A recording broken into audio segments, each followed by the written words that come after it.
در روزهای گذشته کنسرت 6000 نفری بهنام بانی خواننده مشهور ایرانی در لس آنجلس آمریکا برگزار شد که انتشار ویدیوهای اون در فضای مجازی حسابی جنجال به پا کرد.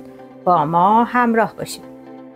کنسرت 6000 نفری بهنام بانی در لس آنجلس به یکی از خبرسازترین اتفاقات هفته گذشته تبدیل شد.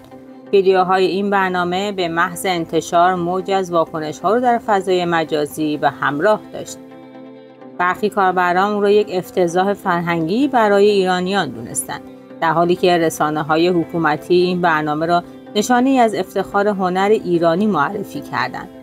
در این میان پویا خواننده خوب ایرانی هم با انتشار ویدیوهایی از این کنسرت نسبت به اون واکنش تند و جنجالی نشون داد و همچنین از صادق نجوکی هنرمند قدیمی هم برای حضور در این کنسرت به شدت انتقاد کرد.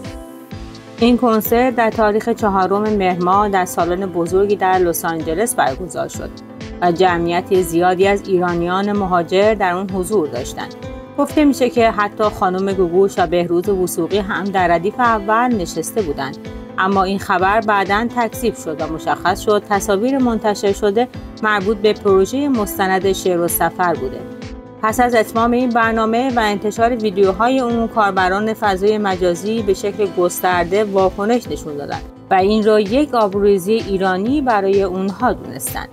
کنسرت‌های جنجالی در ماه‌های اخیر و همزمان با سالگرد مهسا امینی در جای ایران، اون هم بدون سختگیری‌ها و گیر دادن مأمور حراست به حجاب تماشاگران و در نهایت فضای باز سیاسی و اجتماعی برگزار شد. کنسرت‌هایی که به جای شادی و سرگرم کردن مردم باعث منفور شدن این خواننده‌های حکومتی شده که حالا دست در دست حکومت گذاشتن و در این بزنگاه‌های تاریخی مشغول سفیدشویی جمهوری اسلامی و فراموش شدن جنبش مهسا شدند. گفته شده حدود 600 نفر از ایرانیان مقیم آمریکا برای شرکت در این کنسرت به لس آنجلس سفر کرده بودند. منتقدان معتقدند در حالی که مردم در حسرت دیدن کنسرت هنرمندان تبعیدی مثل گوگوش، ابی، معین و اندی هستند، خواننده‌های حکومتی به راحتی به آمریکا و اروپا می‌روند، بلیط‌های دلاری می‌فروشند و درآمد هنگفتی را به ایران منتقل می‌کنند. در حالی که تا همین چند ماه پیش هر خانمی که در سالن کنسرت‌ها شالش می‌افتاد با برخورد شدید ماموران حراست مواجه می‌شد و روش لیزر می‌انداختند و بهش تذکر می‌دادند و حتی بارها کار به زد و خورد و درگیری هم کشیده بود. اما حالا کنسرت‌های رایگانی رو در جای تهران و شهرهای بزرگ ایران برگزار می‌کنند که اکثر بلاگرهای معروف و افراد شناخته شده در اون حضور دارند. البته به گفته کاربران اونها پرستوهای حکومتی هستند. دختران در اون کنسرت‌ها میرقصن، میخونن، فیلم میگیرند و در فضای مجازی منتشر میکنند که چقدر وضع ایران گل و بلبله.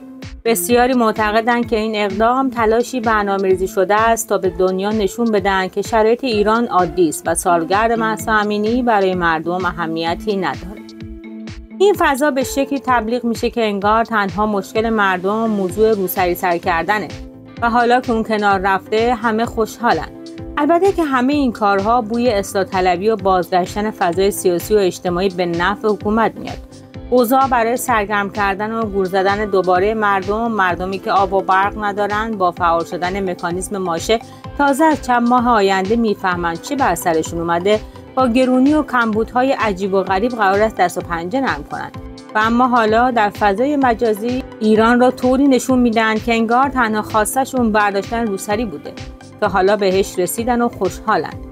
انتشار این تصاویر و رقص‌ها و شادی‌های بی‌حجابی‌های دختران در کنسرت خواننده‌های حکومتی مجوز کار دریافت کردن باعث واکنش زیادی شده. مردمی که با واکنش‌های جنجالیشون 2-3 هفته پیش باعث لغو کنسرت همایون شجریان در میدون آزادی شدند، کاملا آگاه و معتقدند که همه اینها فقط برای گول زدن مردمه و فضای بعد از جنگ و جریان مذاکره و بازگشت تحریم هاست، وگرنه چیزی عوض نشده. زندگی و اوضاع اقتصادی و معیشتی مردم همچنان در حال ضعیف شدنه. و اما به تازگی انتشار ویدیویی از کنسرت بهنام بانی در لس آنجلس حسابی سر و صدا کرده و ویدیوهایی که از اون کنسرت منتشر شده ماجرای لس آنجلس اما ابعاد تازه‌ای پیدا کرد. بسیاری از ویدیوها نشون میده که اجرای بهنام بانی پلی بک بوده، یعنی اون عملاً لب میزده و صدا از قبل ضبط شده پخش میشد. همین مسئله باعث شد تا کاربران اون رو یک بازیگر و دلغک روی صحنه بدونن و نه یک خواننده واقعی. حتی ظاهر و حرکات عجیبش روی صحنه بسیار تمسخرآمیز بود. یکی از سوژه‌های اصلی تمسخر لحظاتی بود که بانی میکروفون رو پایین میاره اما همچنان صداش پخش میشه. تماشاگران بابت این کنسرت 100 تا 110 دلار بلیط داده بودند و حالا احساس میکردن فریب خوردن. کاربران نوشتن که چنین فردی نه تنها هنرمند نیست بلکه صرفاً ابزار تبلیغاتی است که برای کسب درآمد نمایش اجرا میکنه. از طرف دیگه ویدیوهای خنده‌داری از رقص عجیب بهنام بانی روی صحنه این کنسرت منتشر شد که باعث افشاگری‌های گسترده‌ای بر علیه اون شد.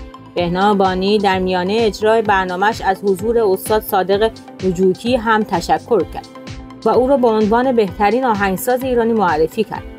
پیج حافظه تاریخی که این روزها در یادآوری گذشته افراد دور و ریاکار و نون به نرخ روزخور حکومتی ویدیوها و عکس‌هایی رو منتشر میکنه، حالا با انتشار این خبر کنسرت به سراغ بهنام بانی رفت.